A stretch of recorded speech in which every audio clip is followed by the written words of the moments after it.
Hi everyone, welcome back to my Bible reading channel where my goal is to bring the Word of God to as many people as possible.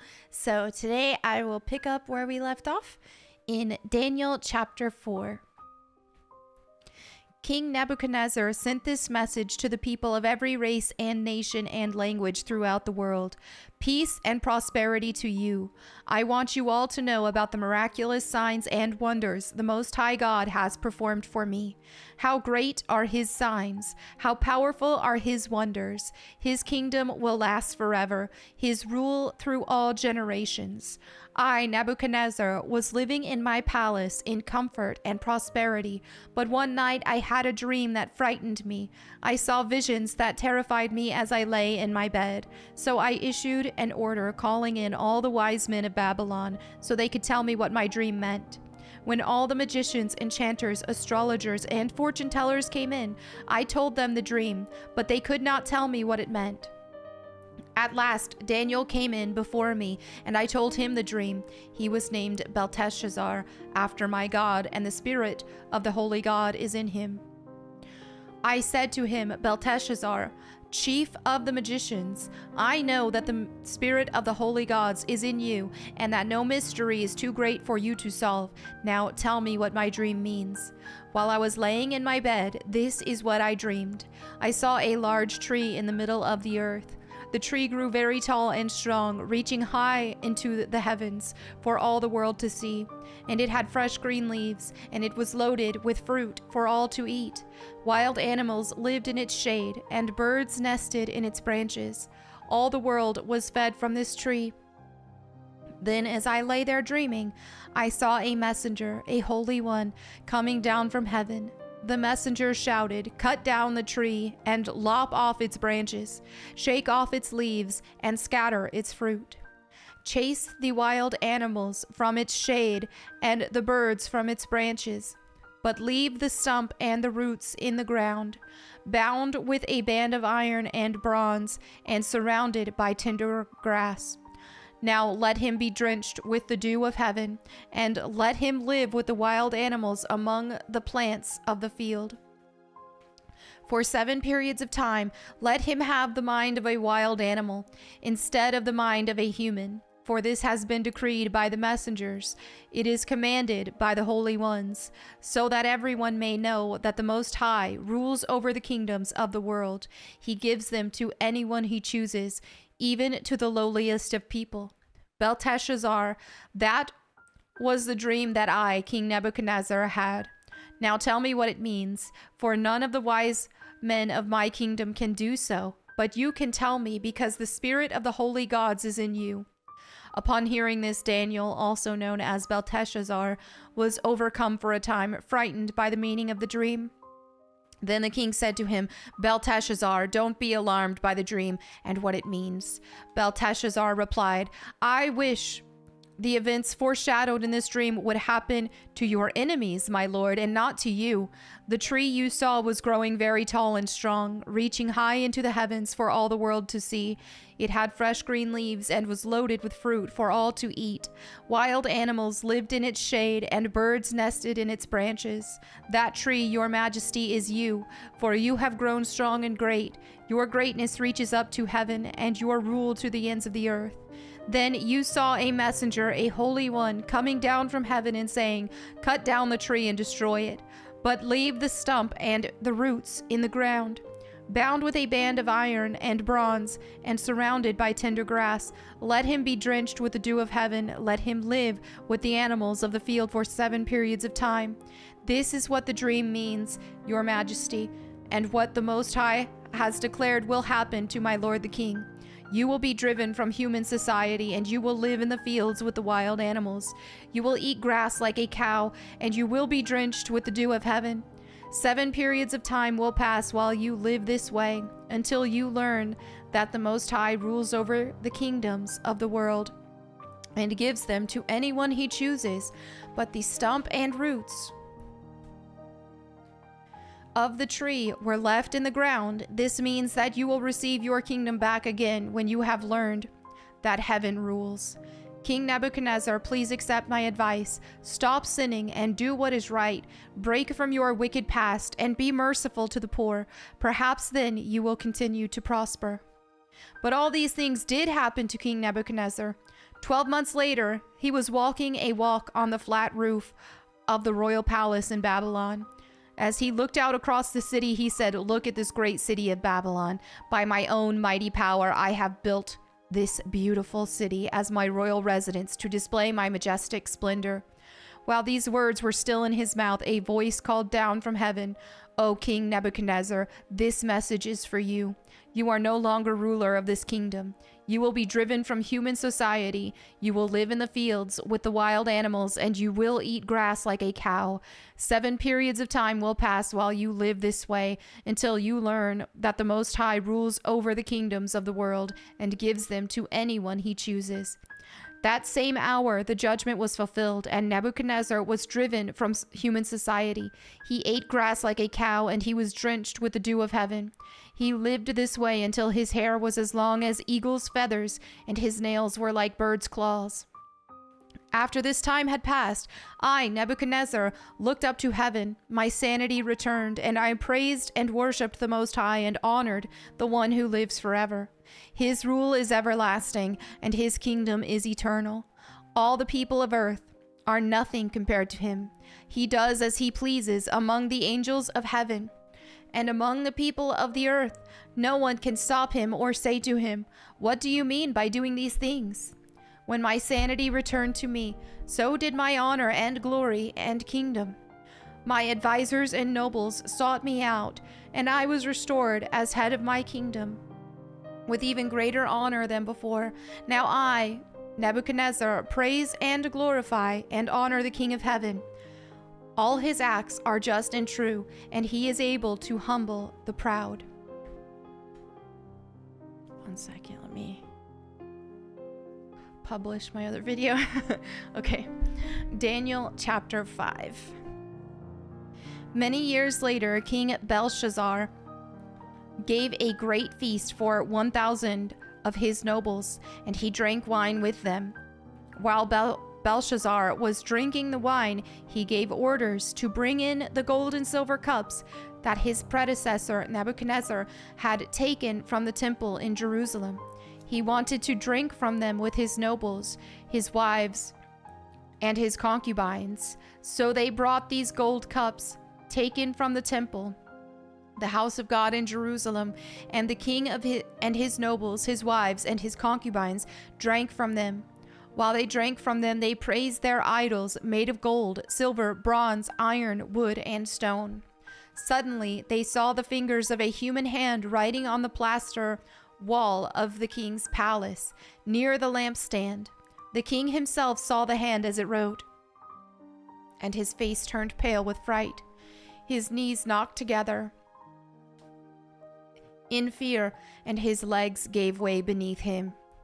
The king shouted for the enchanters, astrologers, and fortune tellers to be brought before him. He said to these wise men of Babylon, "Whoever can read this writing and tell me what it means will be dressed in purple robes and royal honor, and will have a gold chain placed around his neck. He will become the 3rd highest ruler in the kingdom." But when the king's wise men had come in, none of them could read the writing or tell him what it meant. So the king grew even more alarmed, and his face turned pale. His nobles, too, were shaken. But when the queen mother heard what was happening, she hurried to the banquet hall. She said to Belshazzar, "Long live the king! Don't be so pale and frightened. There is a man in your kingdom who has within him the spirit of the holy gods." During Nebuchadnezzar's reign, this man was found to have insight, understanding, and wisdom like that of the gods. Your predecessor, the king, your predecessor, King Nebuchadnezzar, made him chief over all the magicians, enchanters, astrologers, and fortune tellers of Babylon. This man, Daniel, whom the king named Belteshazzar, has exceptional ability and is filled with divine knowledge and understanding. He can interpret dreams, explain riddles, and solve difficult problems. Call for Daniel, and he will tell you what the writing means." So Daniel was brought in before the king. The king asked him, "Are you Daniel, one of the exiles brought from Judah by my predecessor, King Nebuchadnezzar? I have heard that you have the spirit of the gods within you, and that you are filled with insight, understanding, and wisdom. My wise men and enchanters have tried to read the words on the wall and tell me their meaning, but they cannot do it. I am told that you can give interpretations and solve difficult problems. If you can read these words and tell me their meaning, you will be clothed in purple robes of royal honor, and you will have a gold chain placed around your neck. You will become the third highest ruler in the kingdom." Daniel answered the king, "Keep your gifts or give them to someone else, but I will tell you what the writing means. Your Majesty, the Most High God, gave sovereignty, majesty, glory, and honor to your predecessor, Nebuchadnezzar.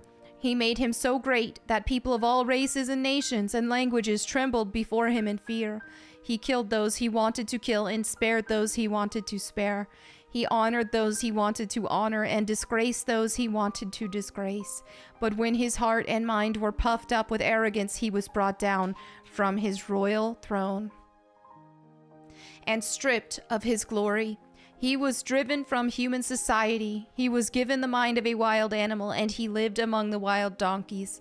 He ate grass like a cow, and he was drenched in the dew of heaven, with the dew of heaven, until he learned that the Most High God rules over the kingdom of the world and appoints anyone he desires to rule over them.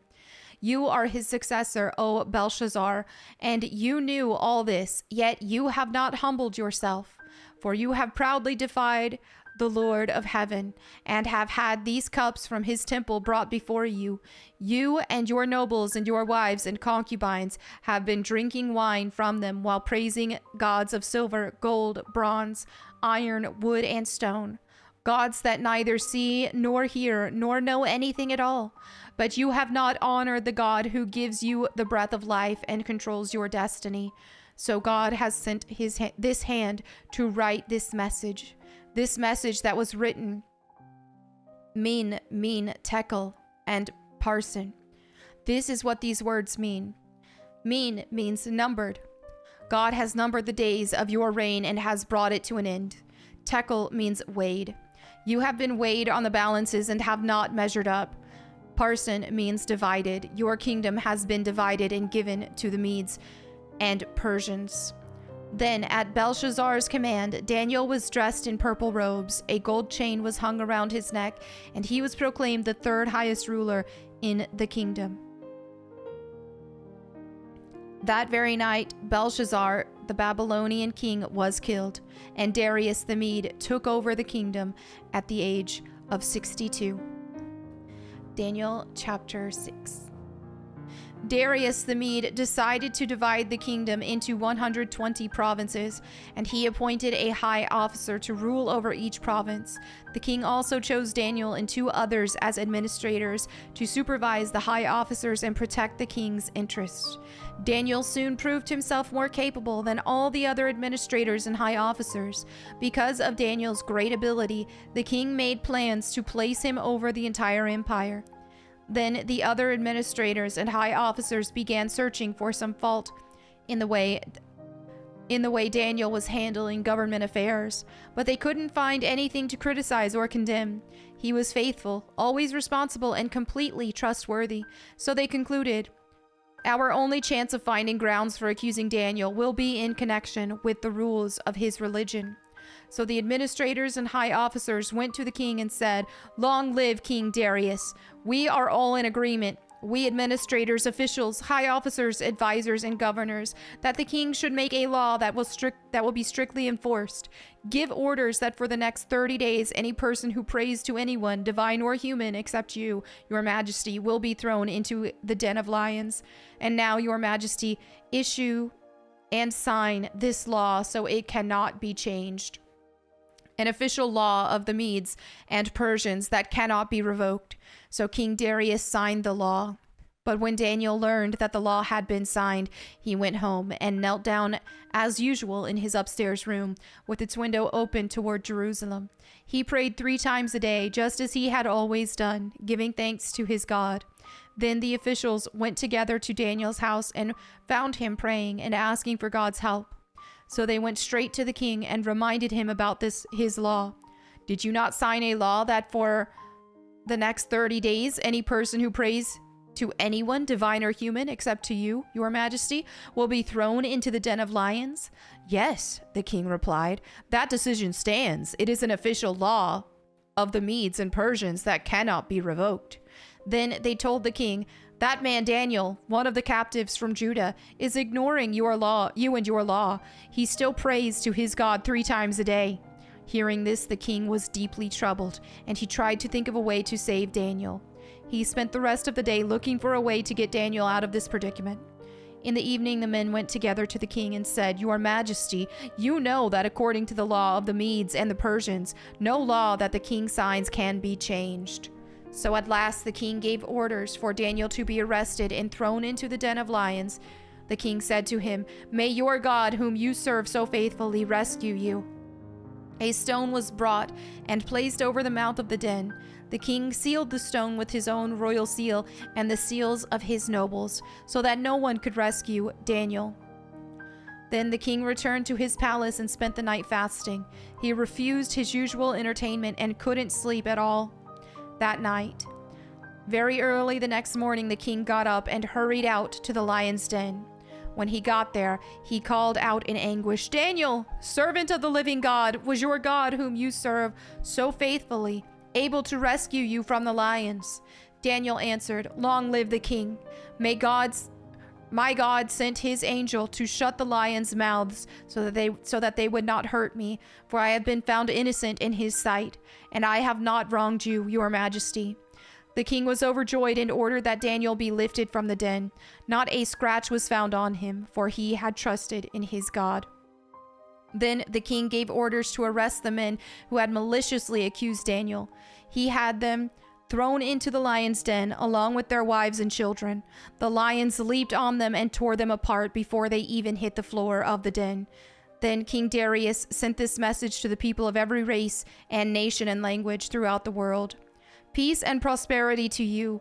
I decree that everyone throughout my kingdom should tremble with fear before the God of Daniel, for he is the living God, and he will endure forever.